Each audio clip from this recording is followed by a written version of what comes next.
G'day, I'm Dr. Tim Carey. I'm a controller, and so are you. Control matters. This short story is called Avoidance is Never the Problem. When people are troubled or distressed, it's not uncommon for them to be told that it is their avoidance of what is troubling them that's making the situation worse. The solution often involves finding ways to encourage people to confront that which they fear. While the solution is sound in many respects, the way in which the problem is conceptualized has some flaws. The problem with a troubled or distressed mind is never avoidance. If a person could avoid a problem, there wouldn't be a problem. The definition of avoid from dictionary.com is to keep away from, keep clear of, shun, and to prevent from happening. So, based on this definition, if we could keep away from, shun, or prevent from happening those troubling images, thoughts, feelings, and voices that torment us, there wouldn't be a problem. The problem is not avoidance. The problem is that we can't avoid the things we would like to avoid. Perhaps the manager at work uses insults and sarcasm as a way of communicating. You might dearly love to avoid the verbal barbs that are aimed in your direction every day, but you also have to earn money to pay the bills. If you could avoid this manager, you would, but you can't if you want your weekly wage. Or maybe you really like those feelings of confidence and satisfaction that you briefly get when you follow your instincts and make things turn out the way you want. You would love those feelings to hang around more permanently, but it is also important to you that your friends and colleagues appreciate what you do.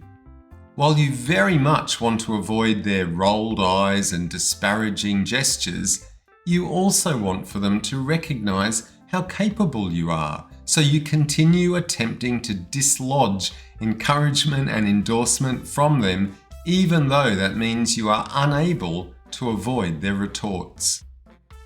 People try to avoid their favorite food when they're dieting, or they try to avoid cigarettes when they're trying to quit smoking. We spend a great deal of time and energy trying to avoid the things we find unpleasant, but we can't avoid them. We can't avoid them because we are generating them at the same time that we are trying to avoid them.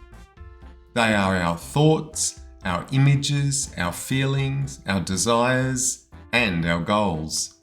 Avoidance that involves a great deal of trying or effort is really conflict in disguise. In these situations, there is a conflict between wanting to stop smoking and wanting to continue smoking, or wanting to avoid your nasty manager and wanting to keep your job, or wanting to avoid your colleagues' disapproval but wanting their encouragement at the same time. Unconflicted avoidance is a perfectly reasonable strategy that we use every day. When I'm driving in traffic, I successfully avoid hitting other cars.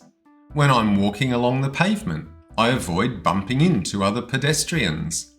I avoid swimming in shark-infested waters, and I avoid putting my finger in the path of the knife while I'm slicing garlic. Whenever avoidance seems very difficult, it might be useful to take a moment to look more closely at that which you are trying to avoid.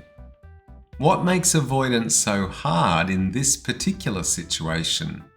What is behind the sense of trying that accompanies the avoidance you want to create? If you can identify the other side to the avoidance dynamic, the side that is making avoidance so hard, you will be well on your way to coming up with some solutions that do not involve engaging in a battle with yourself. So, what do you think about that? Bye for now.